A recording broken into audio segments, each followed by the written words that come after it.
Hello, YouTube modeling community. This is Rusty Rotor. Hi, I'm Rusty.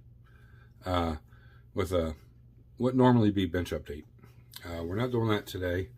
I've not this week has been super hectic and busy. I've not had time to do what I wanted to do, and it's kind of a reflection time for me to look back and think about where I'm at in the hobby, where I'm at on YouTube. Where I'm at in the shop. The YouTube part is going good. I'm floored. 2.5 months into this, and we're at like 656, 657 subscribers. That's amazing. I'm super humbled by it. And like I said, we're doing the giveaway at 1,000. It'll probably be a little bit over after 1,000, but right at 1,000 is when everything will be in place for you guys to know exactly when it's going to happen, what the prizes are going to be, and so on and so forth. I'm not going to drag it out longer. When the winners are announced and they communicate with me, the prizes are going to be shipped out immediately. There's not going to be maybe a day or two delay in between, communication and getting it out. So,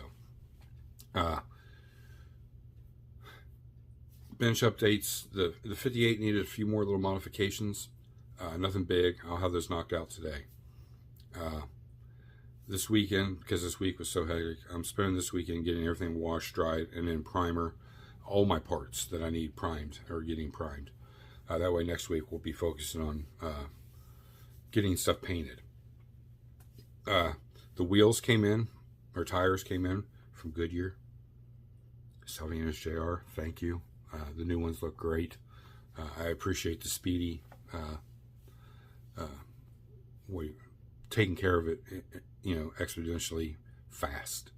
By the time that Mark notified them, they got my information and they shipped the wheels out immediately. So, total of maybe like 4 days, 5 days turnaround.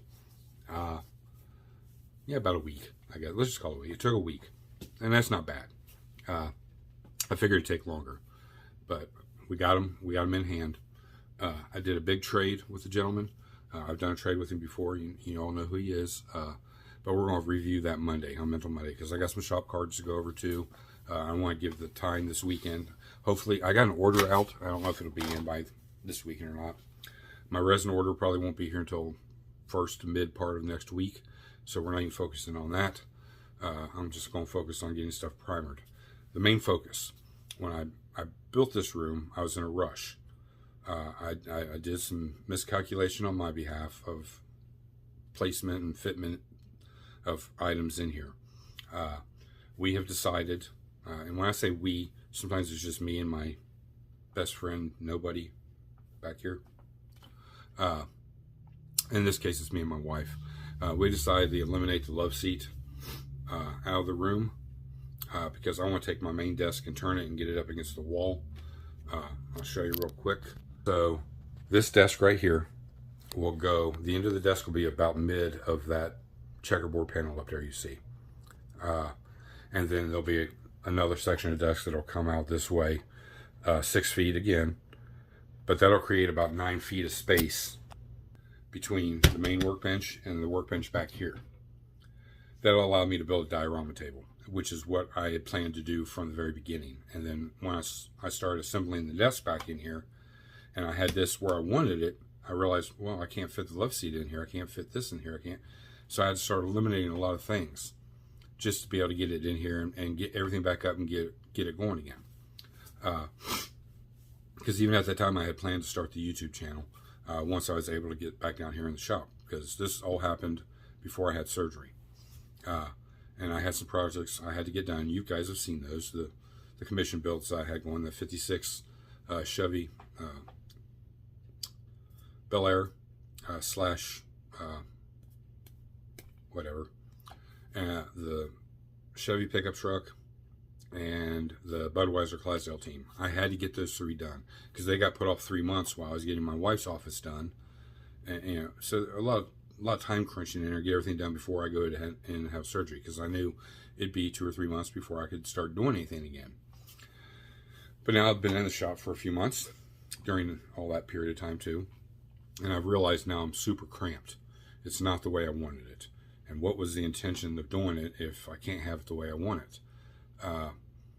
You know, I know you don't always get what you want, but when I made special plans and space to have what I wanted, and somehow nothing would fit, well, I figured out what went wrong and what I did and what I didn't do.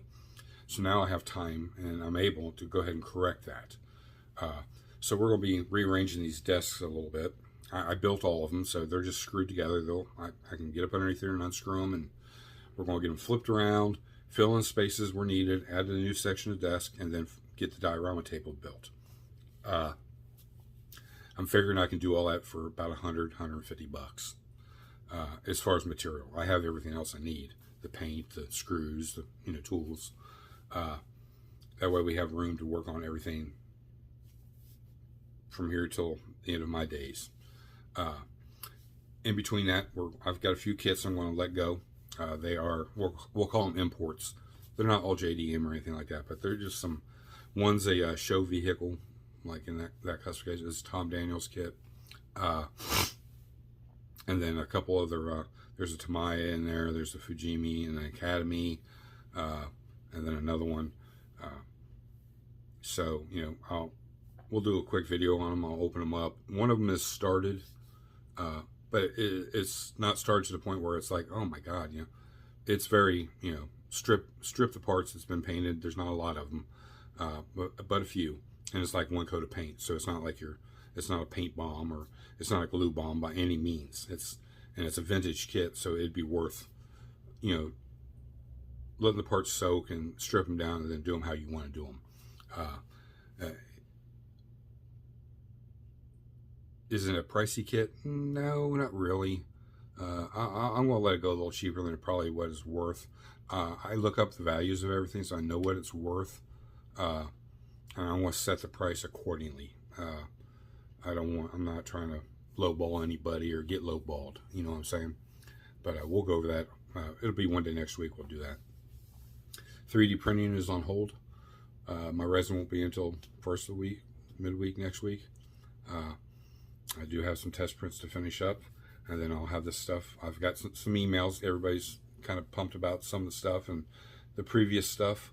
Like I said, if it's a certain thing, you guys didn't get a chance, now you got the money and you want to get you a 572, I don't have a problem printing another 572. I print 3 of them at a time.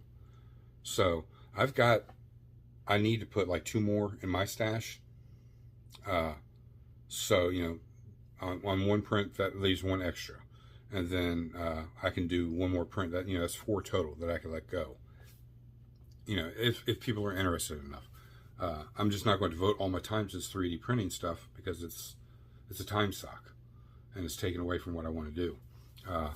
I do have the availability and the permission to print Ryan's wheels, certain ones, not all of them. But unfortunately, the downside to that is the price factor. You're not going to save a lot of money by going through me. You're going to save maybe a few bucks. But it's another source that you can look at to get them. If you've gotten anything from me, the quality of the print that you're getting, so they're going to be nice. They're not, I'm not going to sell you crap. And I use Ryan's 3D printing settings on all my equipment, so if we both set up next to each other, we'd be both printing the same quality of stuff, the same exact design.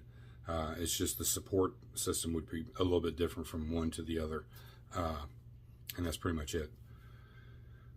So that pretty much covers 3D printing. The 58 needs a couple modifications, minor. I mocked it up to see how it sits and looks. Spot on the way the rake I wanted, the stance, how I wanted the wheels to sit inside there. So we're looking really good. I've got the seats. I can show you that. That's about the only thing I've really done. You guys saw how the seats originally were. These are those race seats, and I filed them down. Well, I took my little roto tool and cut. I just made lines to keep that little space between the back and the front, keep that the same all the way up to the top. And I just cut it off, and then I took a file and I just worked them down. So now I got the look I'm going for. I still got some final sanding to do on these to smooth everything out, but I think what I'm going to do is I want all red interior, so I'm probably going to do a 2-tone like I did on the first set, do the inner set red, and then the back, I might carbon fiber it. I don't know. It's still kind of up. It's got to be a quick decision and do it and get it done, because I don't want to delay, take time away. But I did get the seats done.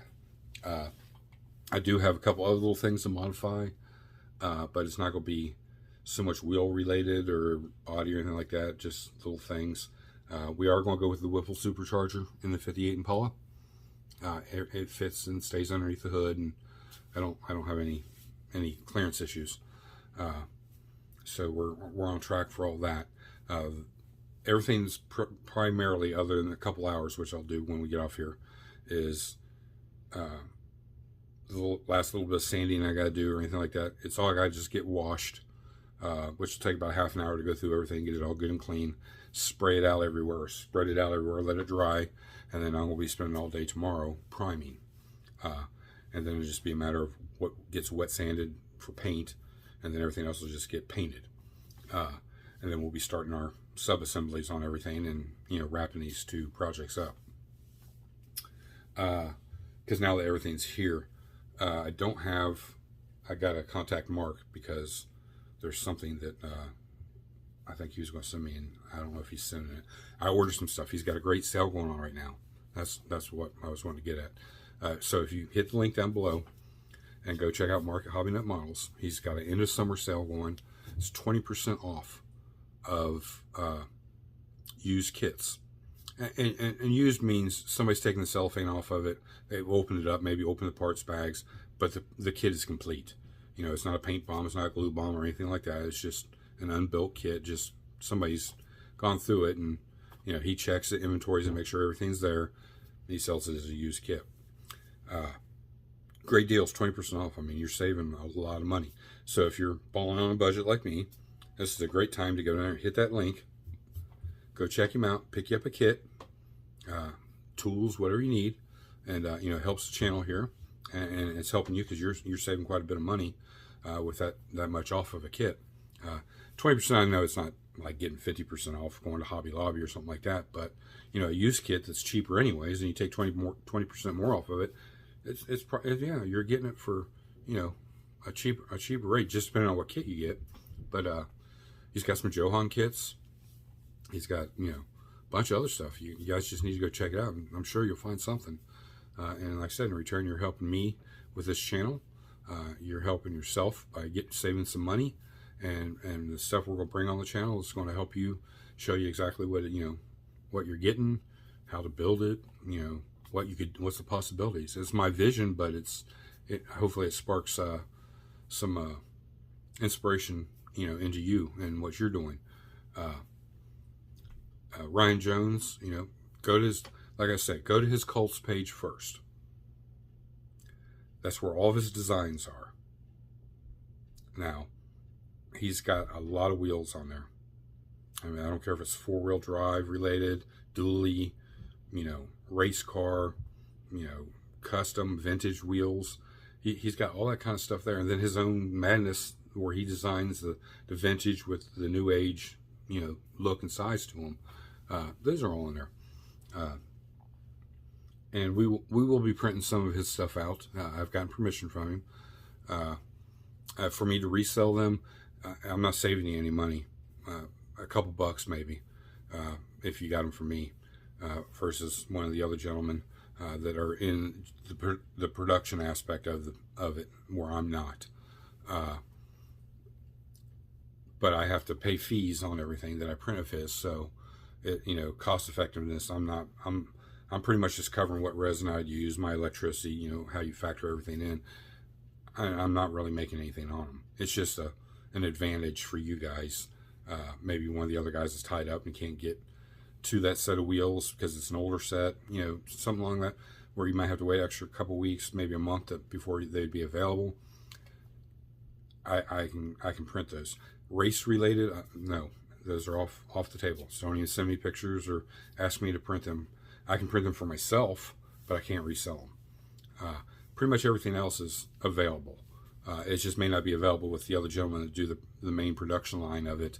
That they've already printed those off 2, 3, 4, 5, 6 months ago, and they're not printing those now. I can print those and get those to you, and basically the same price. And they're not real expensive when you think about it. You're building an extreme kit, and you want specific things. A set of wheels costing you $20 plus shipping. Overall, $25 is roughly about what they cost. That's not bad for a focal point on your car for the realistic look of it. It's not bad in the long run. So just keep that in mind. So we're out of 3D printing now. We've updated the ramp truck. We're out with it. The engine's done. The body's sanded. It needs to be cleaned, and it's ready. It's getting primer tomorrow. Same way. A lot of changes in the shop once we get these desks relocated. And I built the new desk, which will be my new main desk. When that gets built, that desk is primarily going to be my workstation as far as my laptop, the printer, not 3D, but regular printer, to do my office work that I do for myself, personal life. That's kind of what that's going to be. Then a workspace next to it for models. And then I'll have my main desk now over there, which really is a 2-space build area. Right now it's one because I got everything crammed in here that goes on the diorama table.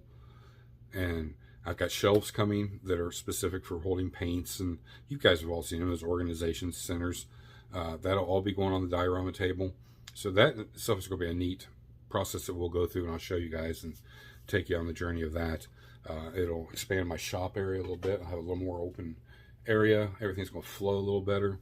I'll get my zen back, my chi. I feel more comfortable when I'm sitting in here working, not stressed because I won't bump into something or, I bump my knees against something. I can make the changes I want now when I should have done it in the beginning. I just was out of time. My surgery was this day. There was no pushing that forward or back or anything. And my wife's office was the most important task. And so it left me very little time to get in here. The main thing was getting structure done and then getting the desk put back together so I had a place to work at. And that's kind of where I've been at for the past 3 months doing. So we want to eliminate that. So I want to thank all my new subscribers, all my old subscribers. Spread the word, guys. 1,000, we got the giveaway.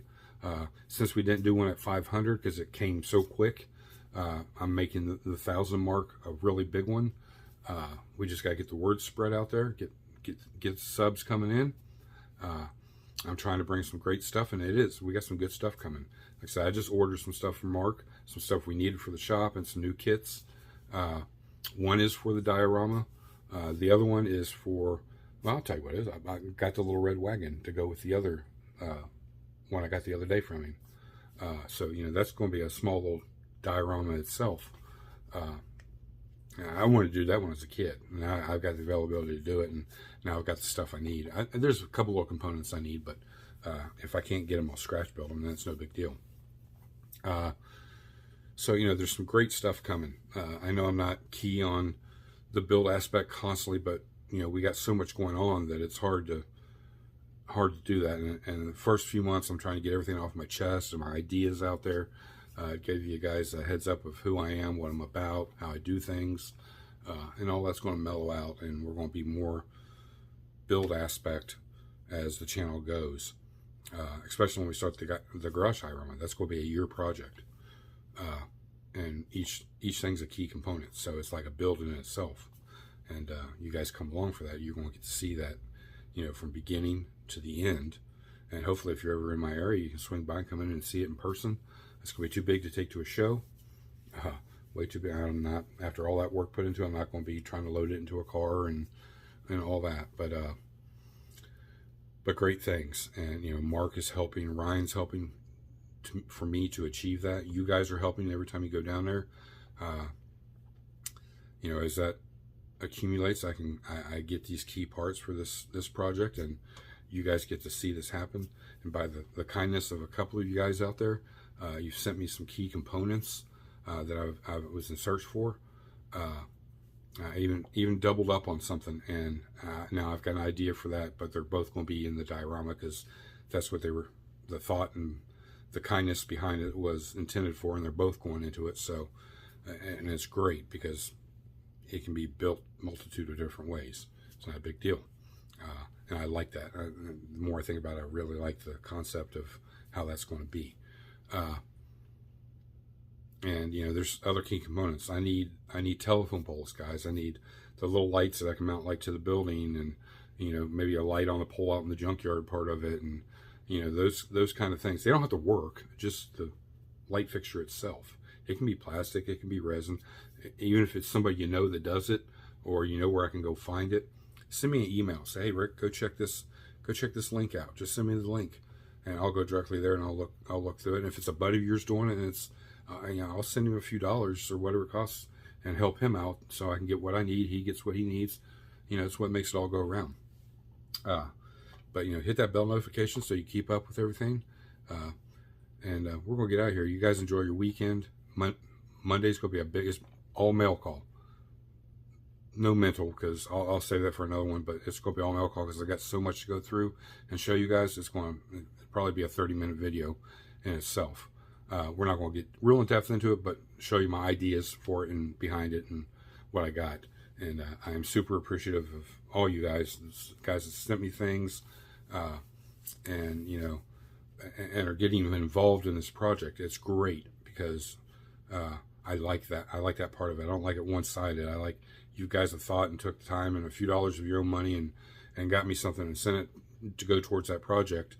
That's putting your own blood and sweat and tears, so to speak, into my project and my vision. And when it's complete, there's just no way to show it on a platform where everybody can come take a look at it. But you know, if you're traveling through or something like that, let me know. You got 15 minutes, just swing by, come in, take some pictures of it for yourself, and we'll take a picture together, and we'll get you on your merry way. And I'll give you a shop card while you're here if you don't already have one. You know, a beer, whatever it is, I don't care. But I do appreciate all you guys, and you know, drop those comments down there, send me an email, however you want to do it. Until Monday, this is Rusty Rotor. I'm out.